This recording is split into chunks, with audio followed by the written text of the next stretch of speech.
Halo teman-teman, selamat datang di channel Slow Tips. Buat teman-teman slow, aku berharap kalian tetap sehat selalu. Dan jangan lupa untuk selalu menjaga kesehatan di era gempuran cinta yang tak menentu. Oke, di video kali ini aku akan melanjutkan film yang berjudul Revenge of Others yang part keempat. Ladies and gentlemen, please enjoy this video. Let's get it in rumble.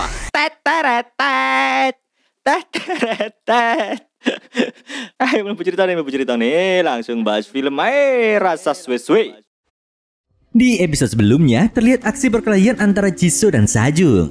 Namun di tengah perkelahian terlihat Osung yang datang untuk membuka topeng Jisoo. Namun ternyata itu bukanlah Jisoo, melainkan Jae-bum. Semua orang yang melihat siaran itu terkejut karena mengira yang menyerang adalah Jisoo. Beberapa waktu sebelumnya, ternyata Chanmi sudah diberitahu oleh Suna tentang keberadaan Jisoo dan segera menyuruhnya untuk menghentikan Jisoo masuk ke dalam jebakan Osung. Setelah mereka menemukan Jisoo, Chanmi segera memanggil Jisoo untuk bertukar posisi dengan Jae-bum. Setelah itu, Chanmi dan Jisoo bergegas menuju rumah sakit. Di sini terlihat Jisoo yang sangat terpukul oleh kematian ibunya.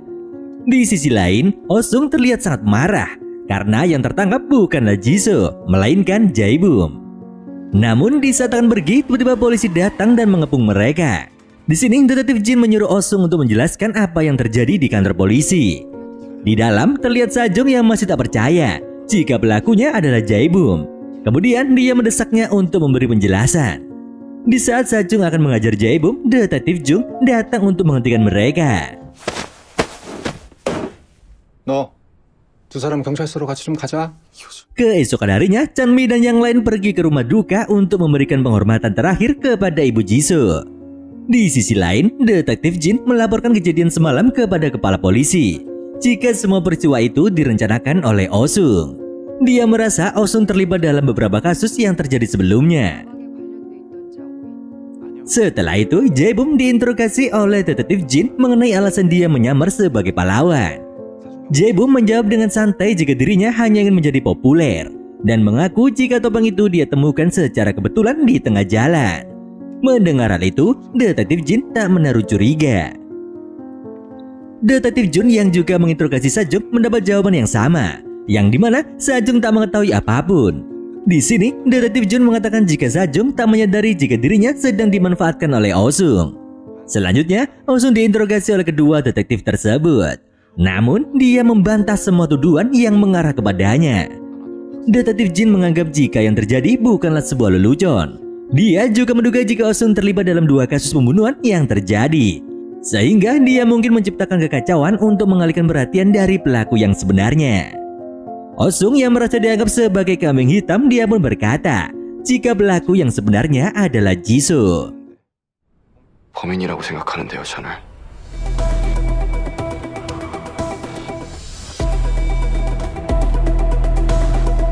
Di tempat lain, terlihat mereka yang mengantar Jisoo untuk meletakkan abu jenazah ibunya di pemakaman. Jisoo kemudian memberitahu mereka jika abu jenazah Won-suk juga berada di sini. Di saat Ajung mengeluh tentang kinerja polisi yang kurang baik, Soyun merasa jika Chanmi dan Jisoo tahu sesuatu tentang kematian Won-suk. Kemudian, Chanmi pun akhirnya memberitahu jika dirinya mencurigai Osung sebagai pelaku, meskipun belum memiliki cukup bukti untuk melaporkannya ke polisi. Keesokan harinya saat di sekolah, Jae-bum berpapasan dengan Osung yang langsung mengajaknya berbicara. Osung menanyakan alasan mengapa Jae-bum bertukar posisi dengan Jisoo. Jae-bum menjelaskan jika dia tak ingin Jisoo tertangkap oleh Osung. Mendengar jawaban itu, Osung marah dan merasa dikhianati oleh Jae-bum. Namun di sini, Jae-bum menegaskan jika sebenarnya Osung yang telah memanipulasinya. Namun, Osung membantah tuduhan tersebut dan bahkan menyebut jika Jae-bum akan bergantung kepadanya setelah ingatannya kembali. 결국 너한테는 나밖에 없다는 걸 알고 돌아올 거야. 너가 나를 배신했지만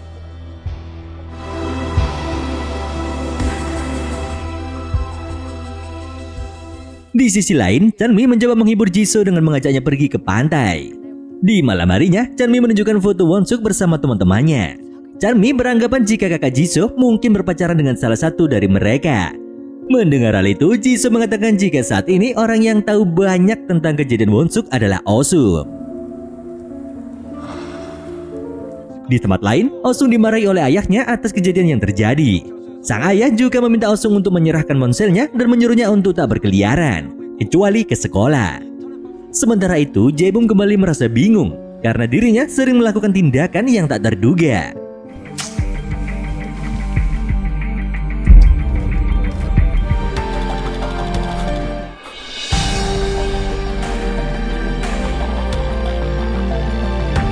Beberapa hari kemudian di ruangan auditorium, Jae-bum bertanya kepada Osung di saat sebelum hilang ingatan. Di sini Osung menceritakan jika di malam saat Jae-bum berencana bundir, dia didorong oleh seseorang. Dan orang itu adalah Won-suk. Namun pembicaraan tersebut sempat didengar oleh Chanmi. 넌 날 민 게 박원석이라는 거 어떻게 알아? 형 식물인가 만들었던 범인.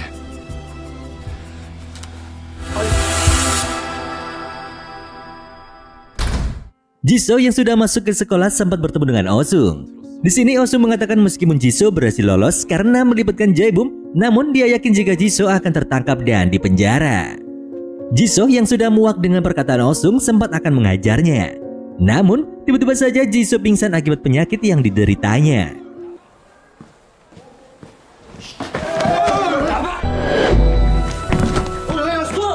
Di saat Chanmi masih memikirkan perkataan Osung, dia melihat Jisoo yang akan dibawa ke rumah sakit. Di sini Chanmi menyarankan agar Jisoo dibawa ke rumah sakit dengan cepat karena Jisoo mengidap tumor otak. Soyun yang mendengar hal itu langsung terdiam. Di rumah sakit, Chanmi bertanya kepada dokter apakah Jisoo akan mati karena penyakitnya. Dokter menjawab jika itu hanya salah satu kemungkinan saja. Di keesokan hari, Jisoo bermimpi bertemu dengan ibunya. Setelah tersadar, dia diberitahu jika Chanmi yang membawanya ke rumah sakit. Karena ternyata Chanmi sudah mengetahui tentang penyakit Jisoo. Kemudian Jisoo pun menghubungi Chanmi, namun teleponnya tak tersambung. Akan tetapi, dia menerima video berisi pesan dari Chanmi yang mengungkapkan jika dirinya sudah mengetahui detail kejadian yang menimpa Won-suk. Melihat hal itu, Jisoo segera berlari menuju rumahnya untuk mengecek barang milik Chanmi. Namun, semuanya sudah tak ada.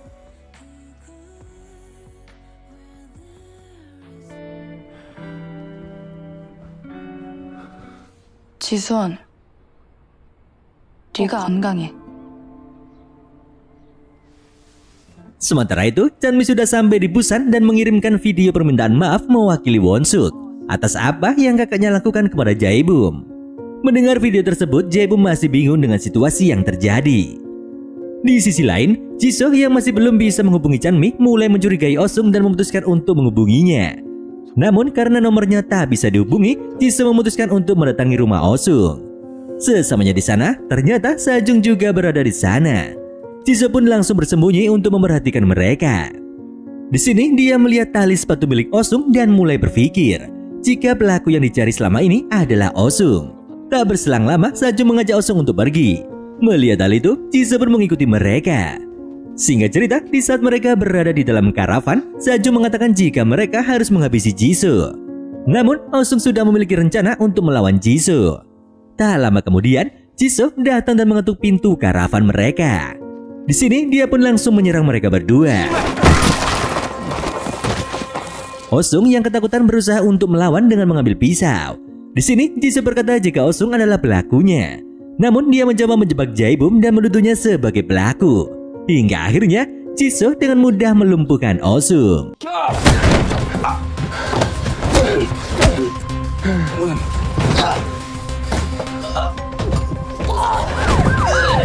Di tempat lain, Chanmi sedang melihat tanggal kematian kakaknya dan teringat dengan perkataan Osung di mana tanggal tersebut sama dengan tanggal kematian kakaknya. Hal itu membuatnya yakin jika Osung adalah pelakunya. Setelah puas menghajar Osung, Jisoo berniat untuk pergi.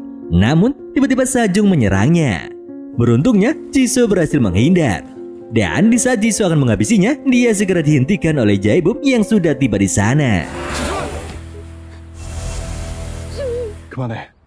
Selama beberapa waktu, terlihat Jisoo yang bertanya tentang percobaan bunuh dirinya. Di sini, Jae-bum menjelaskan jika dirinya didorong oleh Won-suk setelah Osung memberitahunya. Saat ditanya apakah Jae-bum memiliki masalah dengan Won-suk, dia sama sekali tak ingat. Namun, tiba-tiba Chanmi menghubungi Jisoo dan mengajaknya untuk bertemu.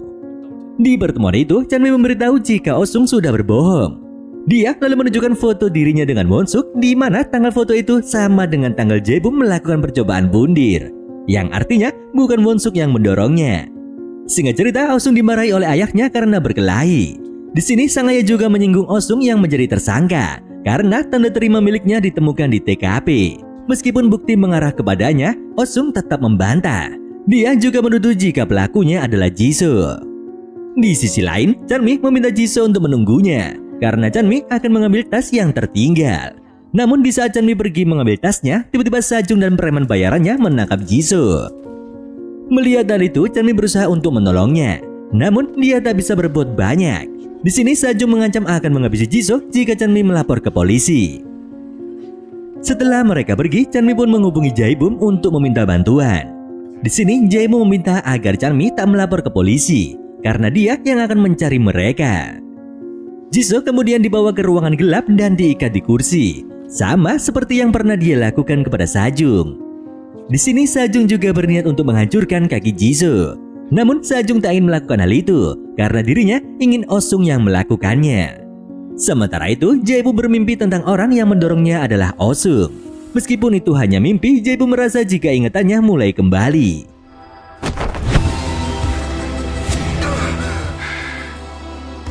Keesokan harinya terlihat Oh-sung yang akan pergi. Namun dia sempat dihentikan oleh dua orang yang ternyata orang suruhan Jae-bum. Mereka sengaja menaruh alat pelacak di dalam tas Oh-sung kemudian membiarkannya pergi. Di tempat lain, Chanmi mendatangi kantor polisi untuk memberitahu jika kakaknya sempat menghubunginya, namun hal itu sempat dipotong oleh detektif Jun yang memberitahu jika pelaku menggunakan tangan kiri. Mendengar hal itu, Chanmi merasa lega karena Jisoo bisa terbebas dari tuduhan. Di saat melihat panggilan Chanmi, detektif Jung berpikir jika orang lain mungkin telah menggunakan nomor kakaknya. Di sini Chanmi juga mengatakan jika dia yakin pelakunya adalah Oh-sung. Sementara itu, Oh-sung yang sudah tiba di tempat Sajung, dia pun langsung menghajar Jisoo. Di sini dia bertanya apakah Jisoo yang sudah menyerang Sajung. Dan setelah Jisoo mengakui perbuatannya, Oh-sung kembali bertanya, apakah Jisoo yang sudah menghabisi Won-suk? Di sini Jisoo dengan tegas membantahnya. Namun, Oh-sung yang tak puas dengan jawaban itu, dia pun mengancam akan memotong jarinya jika Jisoo tetap membantah. Dengan menahan rasa sakit, Jisoo tetap tak mengakui karena dia bukanlah pelakunya. Akan tetapi, tiba-tiba orang suruhan Jae-bum datang.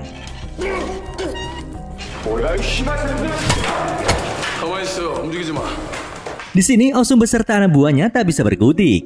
Kemudian terlihat Jae-bum yang datang dan langsung mencekik Oh-sung karena dia sudah berani membohonginya. Namun di saat Jae-bum akan menghajarnya, dia dihentikan oleh anak buahnya. Setelah itu Jae-bum disuruh untuk menandatangani sesuatu karena perusahaan yang akan mengurus pembayarannya.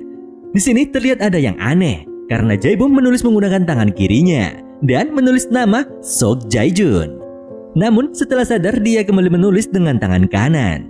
Melihat keanehan ini, Jisoo merasa ada yang janggal. Di sisi lain, para detektif dibuat terkejut karena nomor Won-suk masih digunakan. Setelah memeriksa lokasi panggilan terakhirnya, diketahui jika panggilan itu dilakukan di Taman Yongtan, tempat yang sering dikunjungi Oh-sung untuk bermain basket. Detektif Jin kemudian menyuruh untuk memeriksa rekaman CCTV pada tanggal tersebut. Sebelum diperiksa, detektif Jin menunjukkan foto korban yang dihabisi menggunakan tangan kiri. Hal ini semakin memperkuat dugaan jika Oh-sung bukan pelakunya karena dia tidak kidal. Di tempat lain, Soyun memutuskan untuk meninggalkan sekolah agar Jisoo tak dijadikan tersangka atas penyerangan terhadap Sajung. Polisi sempat menunjukkan rekaman CCTV yang memperlihatkan saat Soyun menemui ayahnya. Oleh karena itu, Soyun memutuskan untuk mewarnai rambutnya dan mengasingkan diri di pedesaan. Sebelum berpisah, dia meminta Chanmi untuk selalu menjaga Jisoo. 간다.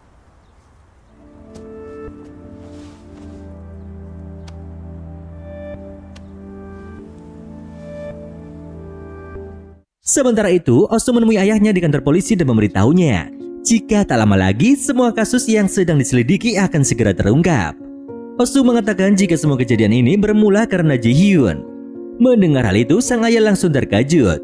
Dan yang membuat dia semakin terkejut, Oh-sung mengatakan jika dirinya menyukai Ji-hyun yang merupakan adik tirinya. 국지원 좋아했고 지금도 좋아하거든요. Di waktu yang sama, Ji-hyun diajak jalan-jalan oleh Jae-bum. Namun ternyata dia dibawa ke sebuah taman dan disuruh menunggu. Awalnya Ji-hyun ingin pergi.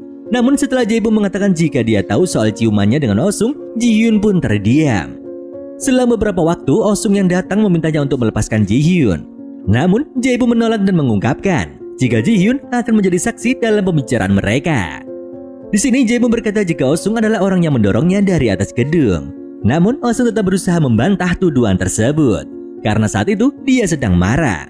Di sini Jae-bum berkata apakah kemarahan Oh-sung karena dia melarangnya untuk merundung Won-suk. Dan juga Jae-bum menemukan video di ponsel Oh-sung di saat dia berciuman dengan Ji-hyun. Kemudian dia memberitahu kepada Won-suk tentang rahasia besarnya.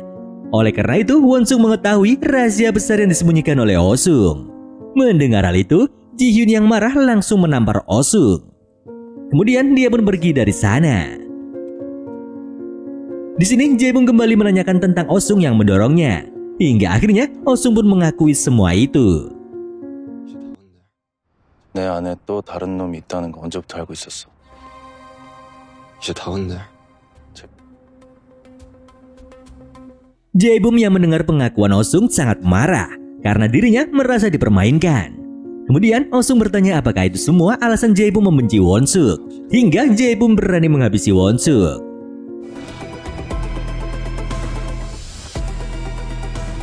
Di sisi lain, Jisoo memberitahu Chanmi tentang perubahan aneh kepada Jae-bum karena Jae-bum bisa menulis dengan lancar menggunakan tangan kiri. Dan yang semakin mencurigakan, Jae-bum salah mengeja namanya. Chanmi kemudian teringat ucapan Jae-bum yang mengatakan jika dirinya memiliki kembaran. Di saat mereka makan, Chanmi memberitahu jika pelaku di bengkel menggunakan tangan kiri. Mendengar hal itu, Jisoo mulai menduga jika pelaku yang menghabisi Won-suk adalah orang yang sama. Dan untuk memastikannya, mereka meminta video kejadian Won-suk kepada Sejin. Namun setelah meneliti video itu, mereka belum bisa memastikan apakah pelaku menggunakan kaki kiri atau kaki kanan. Keesokan harinya, Jisoo mengajak Jae-bum untuk makan bersama sebagai tanda terima kasih karena sudah menyelamatkannya. Setelah makan, Jisoo segera membereskan bekas makanannya untuk dibuang. Di sini Jae-bum langsung membawa ponsel Jisoo dan mematikannya. Kemudian Jisoo berpura-pura mencari ponselnya yang sudah hilang. Selang beberapa waktu, Jisoo memberitahu Chanmi tentang kejadian tersebut. Kemudian mereka pergi membeli ponsel baru yang mirip dengan ponsel milik Won-suk. 사장님 이거 주세요. 이거? 네. 그냥 공기계만 사려는데요. 똑같은 거야. Di sore harinya, Jisoo menemui Jae-bum di rumahnya. Di sini dia beralasan jika Sajung dan anak buahnya berada di rumah Jisoo.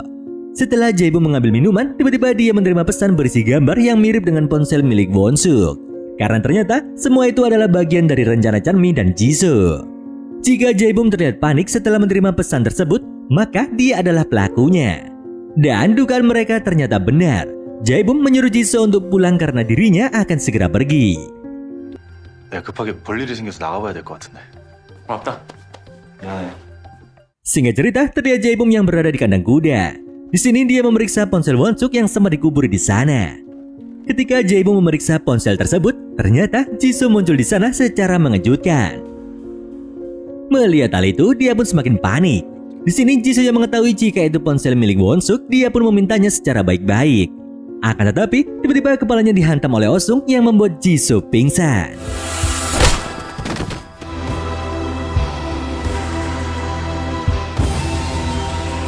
Setelah itu, Jae-bum bertanya apa yang dilakukan Oh-sung di sini. Oh-sung sendiri sudah menyadari jika Jae-bum sempat mendapatkan foto ponsel milik Won-suk. Dan hal itu merupakan bagian dari rencana Jisoo dan Chanmi. Di sini, Oh-sung juga menemukan ponselnya yang sebelumnya hilang. Ternyata ponsel tersebut dicuri oleh Jae-bum. Jae-bum sendiri beralasan jika dirinya harus mengetahui rencana Oh-sung sebelum melangkah lebih jauh. Kemudian Oh-sung merasa jika Jae-bum seharusnya berterima kasih karena Oh-sung sudah menyembunyikan perbuatan Jae-bum. Namun, Jae-bum bertanya bagaimana Oh-sung bisa begitu yakin jika dirinya adalah pelakunya. Oh-sung berkata dia mengetahui jika Jae-bum memiliki dua kepribadian. Oleh karena itu, dia memanfaatkan untuk menanamkan ingatan palsu di saat Jae-bum yang lain keluar. Yang artinya pelaku atas kejadian yang menimpa Won-suk adalah Jae-bum yang lain. Mendengar hal itu, Jae-bum sempat mengelak. Namun, Oh-sung yang mendesaknya membuat Jae-bum emosi dan terjadilah perkelahian.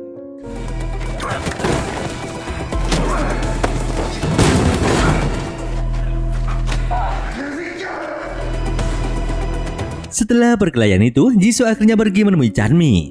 Di sini dia memberitahunya jika pelakunya adalah Jae-bum. Mendengar hal ini, Chanmi sangat terkejut. Karena bagaimana bisa Jae-bum yang selama ini baik kepadanya ternyata adalah orang yang menghabisi kakaknya. 박원석 핸드폰 갖고 있었어.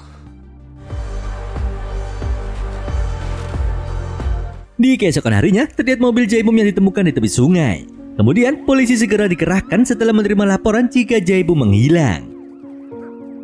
Sementara itu, Chanmi dan Jisoo melapor ke polisi dan memberitahu jika Jae-bum yang sudah menghabisi kakaknya. Mereka juga menceritakan jika Jisoo mengikuti Jae-bum ke kandang kuda dan menemukan ponsel Won-suk di sana. Namun, detektif mengatakan jika bukti tersebut belum cukup kuat dan juga Jae-bum dinyatakan menghilang setelah mobilnya ditemukan di tepi sungai. Di sini, Jisoo sempat teringat ada seseorang yang berkelahi dengan Jae-bum setelah dia dipukul. Selang beberapa waktu, terlihat Chanmi yang menyarankan untuk menemui Jae-bum dan bertanya alasan dibalik pembunuhan kakaknya.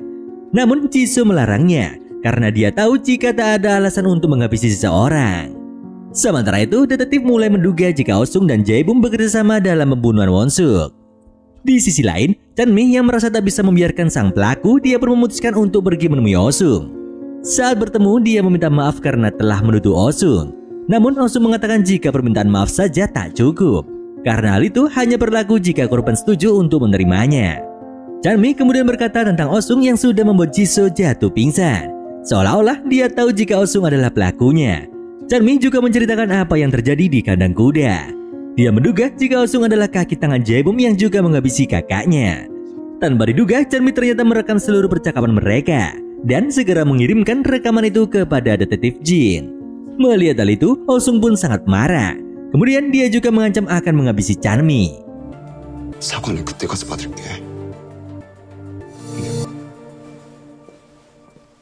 Di tempat lain, Jisoo meminta bantuan Ji-hyun untuk memasukkan alat pelacak ke dalam tas milik Oh-sung. Di waktu yang sama, detektif Jin menyuruh Oh-sung untuk menjelaskan apa yang dia lakukan di taman bersama Jae-bum. Detektif Jin mengatakan jika tersangka utama dalam kasus Won-suk ada di taman itu. Namun Oh-sung tetap membantah, meskipun bukti sudah sangat jelas. 저 체육공원에 있었고요. Di sisi lain, Jae-bum ternyata bersembunyi di sebuah pelabuhan. Kemudian dia membuang ponselnya. Di keesokan harinya, Ji-hyun diam-diam memasukkan alat pelacak ke dalam tas milik Oh-sung. Namun, tiba-tiba saja Oh-sung masuk ke kamarnya. Di sini Ji-hyun beralasan sedang mencari fotonya yang baru saja di-upload. Kemudian dia pergi dari sana. Di tempat lain, terlihat So-yun yang mendapat panggilan dari Ajung dan Chanmi. Di sini mereka memberitahu jika pelaku pembunuhan Won-suk adalah Jae-bum. Mendengar hal ini, So-yun terkejut, apalagi setelah mengetahui jika Jae-bum sudah menghilang. Siang itu, di saat mencari angin di luar, So-yun terkejut melihat Jae-bum yang berada di pelabuhan. Di saat yang sama, terlihat Sejin yang kembali ke Korea dan langsung menemui Chanmi. Di saat mereka bertemu, Chanmi memberitahunya jika Jae-bum adalah pelakunya. Hal itu membuat Sejin terkejut dan tak percaya, mengingat Jae-bum adalah orang baik dan sering membantu Won-suk. Di sini, Sejin akhirnya memberitahu Chanmi jika selama ini dia dan Won-suk sudah berpacaran. Sejin juga mengatakan jika Oh-sung sempat memfoto mereka saat berciuman. Dan dengan foto itu, Oh-sung pun mengancam Won-suk dan menyuruhnya untuk melakukan pekerjaan kotor. Oleh karena itu, Jae-bum memberitahu tentang Oh-sung yang berciuman dengan Ji-hyun, yang akhirnya membuat Won-suk berani melawan Oh-sung. Di malam harinya, polisi akhirnya mengetahui jika Jae-bum adalah pelaku pembunuhan di bengkel. Keesokan harinya, Jae-bum dikejutkan dengan kedatangan Chanmi di sana. Karena sebelumnya, Chanmi diberitahu oleh So-yun. Di sini, Chanmi bertanya mengapa Jae-bum menghabisi kakaknya. Kemudian, Jae-bum menceritakan kejadian di saat dia menendang Won-suk. Terlihat, Jae-bum yang memasuki ruangan. Won-suk yang menganggap Jae-bum teman baiknya, dia tak menaruh curiga. Namun di sini, Jae-bum mengatakan jika dia berniat untuk membalas semua perbuatan Won-suk. Dan tanpa penjelasan lebih lanjut, dia menendang Won-suk yang tak mengerti apapun.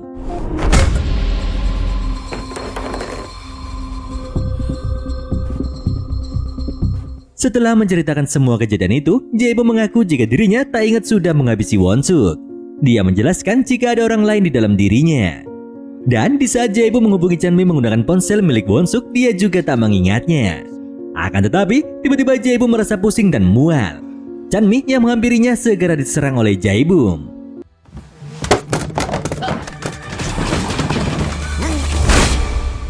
Setelah tersadar, Chanmi mengetahui jika yang ada di dalam tubuh Jae-bum bukanlah Jae-bum, melainkan kembarannya yang sudah meninggoy, yaitu Jae-jun.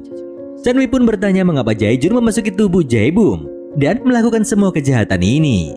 Di sini Jae-jun kemudian menceritakan alasan di balik perbuatannya. Di saat itu, Oh-sung yang mengetahui jika Jae-bum mengajak Jisoo untuk menonton pertandingan basket, perasaan cemburu Oh-sung muncul karena kedekatan mereka.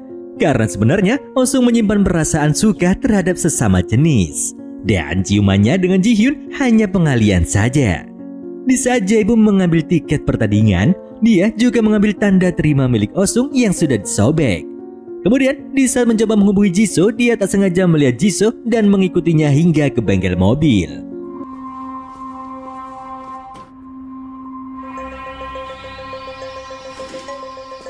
Setelah Jisoo pergi dari sana, Jae-bum melihat Ju-hyuk yang terikat dan berniat untuk menolongnya. Namun, di saat dia membuka penutup mata Ji-hyuk, dia pun menuduh Jae-bum sebagai pelakunya. Dan di saat itu, Jae-jun masuk ke dalam diri Jae-bum dan mencekiknya sampai meninggoy. Dan tanpa sadar, tanda terima milik Oh-sung terjatuh. Hal itu membuat Oh-sung dituduh sebagai pelaku. Setelah mendengar hal itu, Chanmi yakin jika Jae-bum adalah orang baik, meskipun dia sudah menghabisi kakaknya. Di sini Chanmi meminta agar Jae-bum dilepaskan dan tak mengganggunya lagi. Hingga akhirnya Jae-jun benar-benar pergi dari tubuh Jae-bum.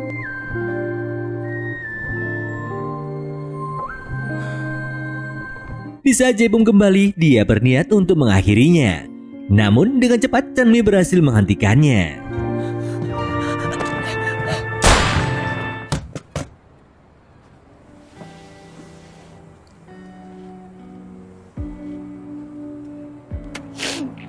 Singkat cerita, Jae-bum akhirnya menyerahkan diri ke polisi. Dan detektif Jin meminta maaf karena merasa tak bisa membantu dalam penyelidikan.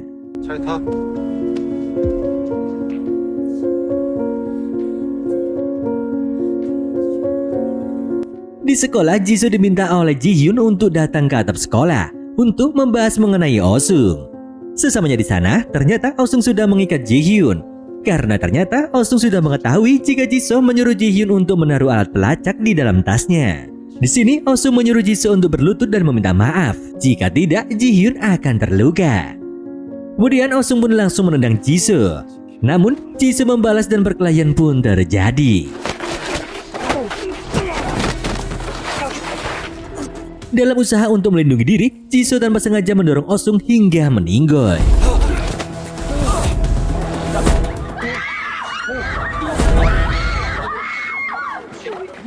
Namun kejadian itu disaksikan oleh banyak murid dan menganggap Jisoo adalah pelakunya.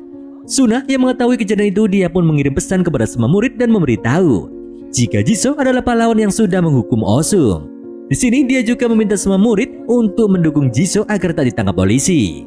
Mereka semua pun setuju, karena mereka tahu jika Oh-sung sudah mengancam dan memaksa Won-suk untuk melakukan perbuatan buruk selama ini.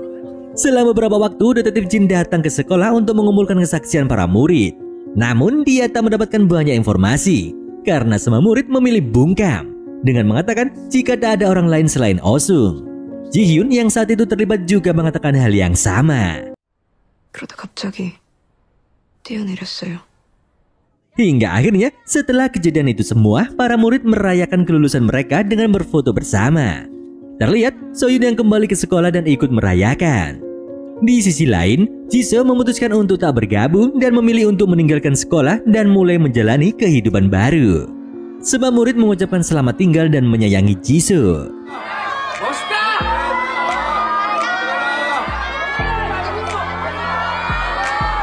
Terlihat Jisoo yang pergi bersama dengan Chanmi, yang kini sudah menjadi kekasih.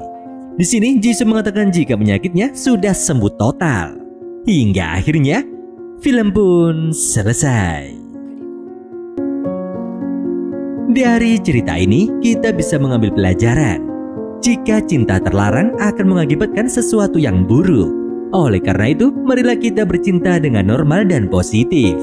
Bisa diibaratkan dia mengincar tante, bergerak mendapat tante berbatu.